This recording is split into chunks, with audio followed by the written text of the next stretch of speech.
Um exemplo claro do que é o Brasil, a mentalidade dos brasileiros. É esse ministro do TCU, Augusto Nardes, que fez fala golpista via WhatsApp para colegas riquíssimos do agronegócio, dizendo que desde a ditadura militar até agora, o Brasil reencontrou-se com Bolsonaro.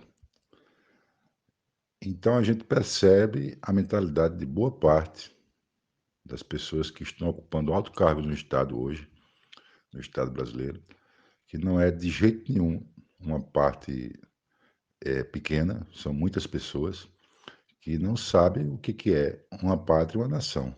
Porque quando eu me identifico enquanto brasileiro, eu identifico compatriota meu, o barão do agronegócio, riquíssimo, mas também favelado ou mendigo de rua, né?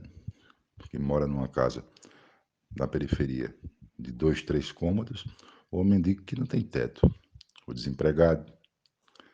Então, todo um conjunto nacional diverso chama-se povo brasileiro, chama-se população brasileira. Essa classe média alta e essa elite, eles interpretam o país só a partir do padrão de vida deles, do luxo que eles têm.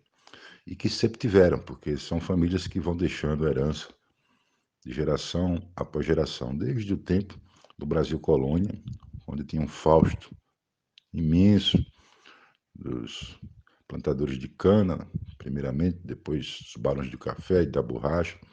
São famílias que deixam riquezas imensas para as novas gerações e eles nunca se aperceberam que há uma pobreza histórica no Brasil. Né? Existem famílias pobres no Brasil que há 10, 15, 20 gerações simplesmente não tem o que deixar para nada, não deixa nada para os filhos, nem casa própria deixa. É uma luta pela sobrevivência desesperada. Todo dia é um dia diferente para saber se come ou não. Se come feijão com arroz.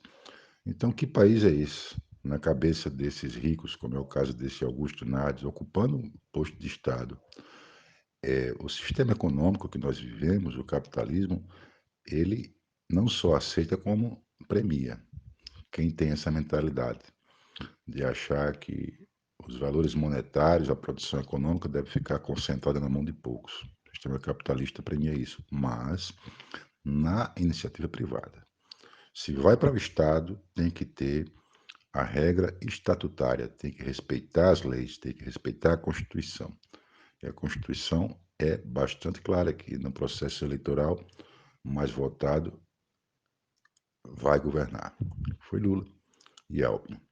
E que as funções de Estado não são voltadas para manter o privilégio de uma pequena classe de elite e agregada por uma ampla classe média.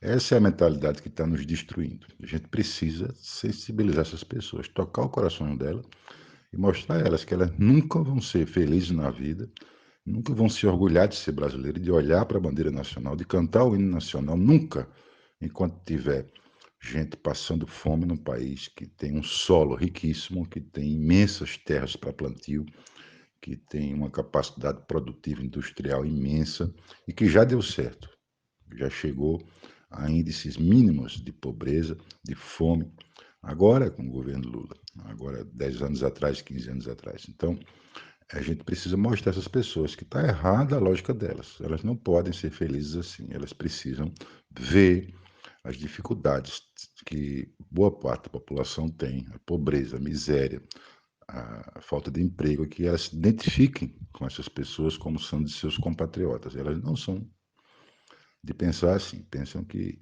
o país dela, a nação delas é simplesmente voltado para poucos. Né? Então, acertadamente, o slogan do primeiro governo de Lula, Brasil de Todos, mostrou que existe uma legião grande de pessoas que estão desassistidas.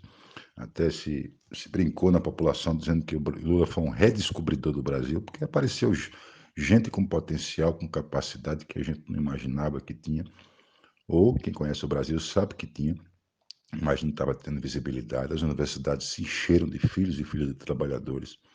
Hoje já são médicos, engenheiros, engenheiras, advogados, juízes formados com uma capacidade imensa de trabalho, de produtividade, empregos, né? O Brasil chegou à sexta economia do mundo, é preciso admitir os fatos. Sexta economia do mundo, tá certo? Então, esse ranço aristocrático e colonialista que permeia a nossa elite e a nossa classe média está nos atrasando imensamente. Daí que a gente precisa fazer um trabalho, se fosse possível, até subliminar para mostrar essas criaturas: olha, tá errado, você não pode se orgulhar da sua bandeira, do seu hino nacional, enquanto tem 60 milhões de pessoas passando necessidade. Não, você tem que lutar, deixa para festejar depois. Você tem que lutar para superar isso, para se orgulhar de ser brasileiro. No momento a gente está tendo vergonha. O país maior produtor de grãos do mundo, com 60 milhões de pessoas sem comer bem, o país que mais exporta carne, com fila do osso. Pelo amor de Deus, qual é o orgulho que se tem disso? Então, essas pessoas precisam repensarem, reconceitualizarem o que elas acham que é pátria. Né? Daí uma campanha, talvez, do que é uma pátria verdadeira, do que é um Brasil, o que é uma nação verdadeira, porque desse jeito não dá, não. Eles estão atrapalhando todos, se juntando forças para manter um rito superficial de desfile militar, de honrar a bandeira, de cantar o hino nacional, como se fosse tudo mais importante que há no país. Feijão com arroz, meu querido, na mesa de todo mundo. Aí você se orgulha, vai dormir tranquilo, dizendo que está cumprindo sua parte. Emprego, saúde, pelo amor de Deus, vamos conversar com essas pessoas. Os ricos e a classe média alta. Vamos conversar com essa gente e mostrar que eles estão totalmente fora de noção do que é uma pátria, do que é um país, do que é uma nação.